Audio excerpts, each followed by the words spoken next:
কেমন আছো বন্ধুরা? আশা করি যে যেখান থেকে আমার এই ভিডিওটা দেখছো সবাই তোমরা ভালো আছো, সুস্থ আছো, সাবধানে আছো। সবাই খুব খুব ভালো থেকো, পজিটিভ থেকো এবং পজিটিভ চিন্তা ভাবনার মধ্যে থেকো। যারা যারা আজকে আমার এই চ্যানেলে নতুন, প্লিজ চ্যানেলটাকে সাবস্ক্রাইব করো। এবং কারণ তোমরা জানোই taro is all about energy exchange, তাই এনার্জি এক্সচেঞ্জ করলে রিডিং অনেক বেশি রেজোনেটেড হয়।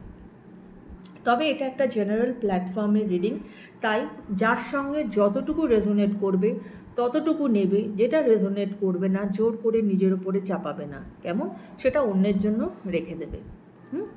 আমি পার্সোনাল রিডিংও করি, যদি কেউ ইন্টারেস্টেড থাকো আমার মেল আইডি দেওয়া আছে, তোমরা সেখানে আমার সঙ্গে যোগাযোগ করতে পারো, বা আমি ফেসবুকে অ্যাঞ্জেলিক ডিভাইন নামে আছি, তোমরা সেখানেও আমার সাথে কন্ট্যাক্ট করতে পারো, কেমন। তো আজকের যেটা রিডিং বন্ধুরা, সেই টপিকটা হচ্ছে যে তোমার মনের মানুষের মস্তিষ্কে তোমাকে নিয়ে সে কি ভাবনা চিন্তা করছে, তার মাথায় তো তুমি সবসময় ঘুরছো। দেখো কনফার্মেশন, তুমি তো সবসময় ঘুরছো তার মাথায়, কিন্তু সে তোমাকে নিয়ে কি ভাবনা চিন্তা করছে বা তোমাদের এই রিলেশনশিপটা নিয়ে সে কি ভাবছে, কেমন। চলো দেখি কার্ড কি আসে।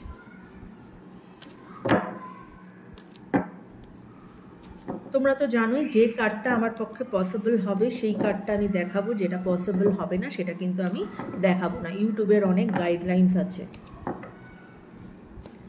চলো, thank you universe, thank you angels. Please আমাকে বলো, আমার যারা ভিউয়ার্স, তার মনের মানুষ তাকে তো সবসময়ই মিস করছে, কিন্তু তার মন মস্তিষ্কে আমার ভিউয়ার্সকে নিয়ে কি ভাবনা চিন্তা চলছে, সে কি ভাবছে আমার ভিউয়ার্সকে নিয়ে, সে কি ভাবছে আমার ভিউয়ার্সকে নিয়ে।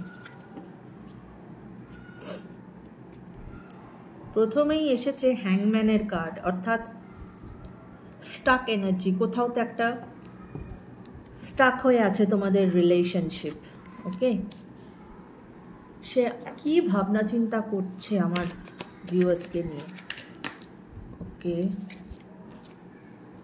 টাওয়ার, হ্যাংম্যান, টাওয়ার সব এসেছে, মানে তোমাদের মনে হয় মানে সাংঘাতিক রকম অবস্থা এখন, যে মানে একদম ঘেটে ঘ যেটাকে বলে রিলেশনশিপ, সেই রকম তোমাদের এখন অবস্থা, ঠিক আছে। তোমার মনের মানুষ এতটাই কনফিউজড এবং এতটাই একটা স্টাক এনার্জিতে উনি আছেন যে উনি জানেন না যে মানে কি করবে। এই যে আমি বলছিলাম না যে রিলেশনশিপটা নিয়ে উনি কী করবেন, সেটাতে উনি ভীষণ কনফিউজড, উনি কোনো রকম কোনো ডিসিশন নিতে পারছেন না। এবং টাওয়ার মোমেন্টও চলছে এই মুহূর্তে, যে হতে পারে যে তোমরা সেপারেটেড আছো, হতে পারে তোমাদের মধ্যে ব্রেকআপ হয়েছে, হতে পারে এখানে কেউ কেউ এমন আছো যারা হয়তো তোমাদের ডিভোর্স হতে চলেছে, বা ইউ আর ডিভোর্সি, সেটাও হতে পারে। প্রচণ্ড রকমের মিসআন্ডারস্ট্যান্ডিং, এবং যেটা সবথেকে বড় ব্যাপার সেটা হচ্ছে তোমাদের মধ্যে ভীষণ ইগোর ক্ল্যাশ তোমাদের মধ্যে ভীষণ চলে। এবং এখানে থার্ড পার্টি ইনফ্লুয়েন্সেরও কার্ড এসেছে, 3 of pentacles. Third party influence তো অবশ্যই আছে তোমাদের এই রিলেশনশিপে, কিন্তু তাও তোমার যে ব্যক্তি সে কিন্তু এই রিলেশনশিপটাকে চায় না যে তা কিন্তু নয়, কারণ সে কি করছে, সে এই রিলেশনশিপটা নিয়ে সে অন্যের সাথে ডিসকাস করছে যাতে সে কিছু একটা সলিউশন পায়। কেননা সে নিজে ভীষণ কনফিউজড, আর মানুষ যখন নিজে ভীষণ কনফিউজড হয়ে যায় তখন মানুষ অন্যের সাহায্য নেয়, কেমন। চলো দেখি আর কি কার্ড আসছে, আর কি কার্ড আমার ভিউয়ার্সের মনের মানুষের মন মস্তিষ্কে আর কি চলছে, আর কি চলছে। ইউনিভার্স প্লিজ আমাকে দেখাও আর কি চলছে আমার ভিউয়ার্সের মনের মানুষের মন মস্তিষ্কে, তাকে নিয়ে আর কি চলছে, তাকে নিয়ে আর কি চলছে, ম্যানিফেস্ট করছে তোমাকে, আর কি চলছে। ওকে, দেখো 4 of pentacles, 10 of pentacles and the magician. অবশ্যই তিনি তোমাকে ম্যানিফেস্ট করছেন। উনি অন্যের সাথে কথাও বলছেন, কেননা উনি নিজে ভীষণ কনফিউজড, এবং অন্যের সাথে কথা বলে উনি চেষ্টা করছেন কোনো সলিউশন বার করার, এবং উনি তোমার সাথে তোমাকে পাওয়ার জন্য ম্যানিফেস্টেশন করছেন, ঠিক আছে। কিন্তু উনি না খুব একটা এক্সপ্রেসিভ নন, উনি নিজের ইমোশনসকে খুব একটা তোমার কাছে এক্সপ্রেস করে না, উনি একটু চাপা টাইপের মানুষ, এবং যেহেতু এক্সপ্রেসিভ নয় তার ফলে অনেক সময় অনেক রিলেশনশিপে এই এক্সপ্রেসিভ না হওয়ার কারণে অনেক রকম সমস্যা ক্রিয়েট হয়, মিসকমিউনিকেশন হয়, একে অপরকে বুঝতে অসুবিধা হয়। কিন্তু তুমি যদি অন্য কারোর সাথে কথা বলো, সেটাও কিন্তু উনি নিতে পাচ্ছেন না, সেটাতেও ওনার মধ্যে একটা ইনসিকিউরিটি বা একটা জেলাসি ওনার মধ্যে কিন্তু কাজ করছে।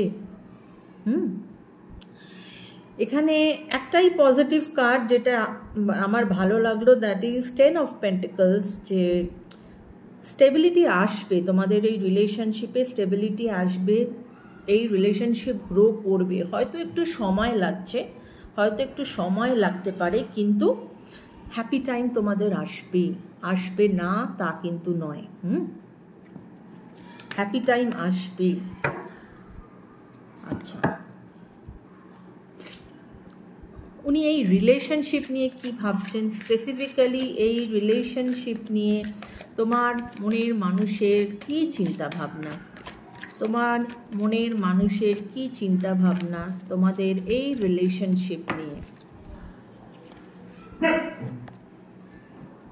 দেখো কিং অফ ওয়ান্ডস, কিন্তু এই কিং, আমি তো রিভার্স রিডিং করি না, কিন্তু কিং অফ ওয়ান্ডস না নিজে থেকে রিভার্সড এসেছে, তাই জন্য আমি এটা নেব। আমি দেখতে চাই যে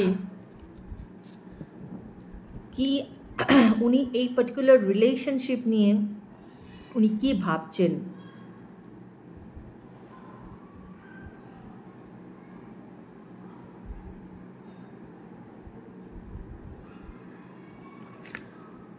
উনি না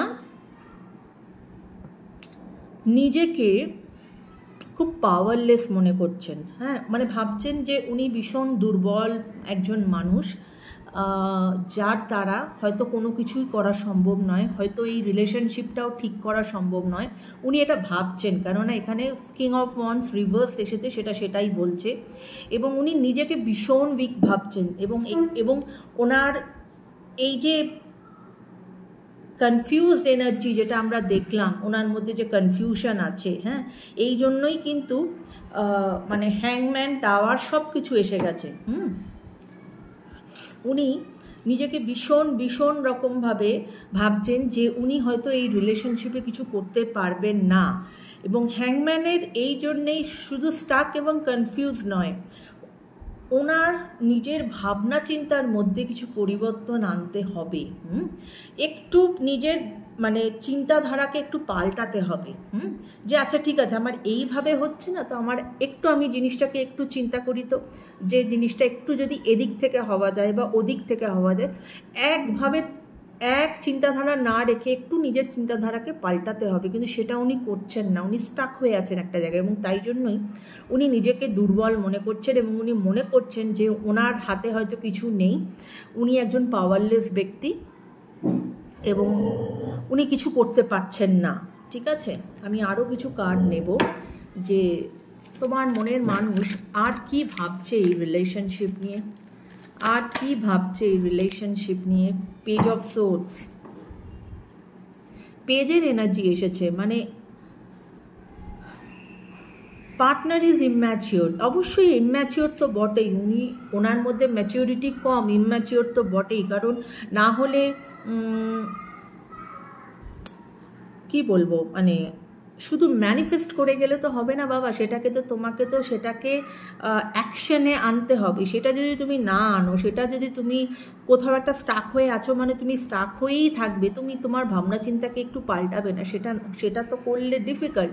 সেখানে তুমি চাইছো তোমার মনের মানুষের সাথে একটা সুন্দর রিলেশনশিপ, তোমাদের মধ্যে একটা সুন্দর ভালো সম্পর্ক, কিন্তু সব কিছুর পেছনে কিন্তু একটা কি বলবো, একটা কার্যকারিতার প্রয়োজন আছে, সেটাকে তো করতে হবে।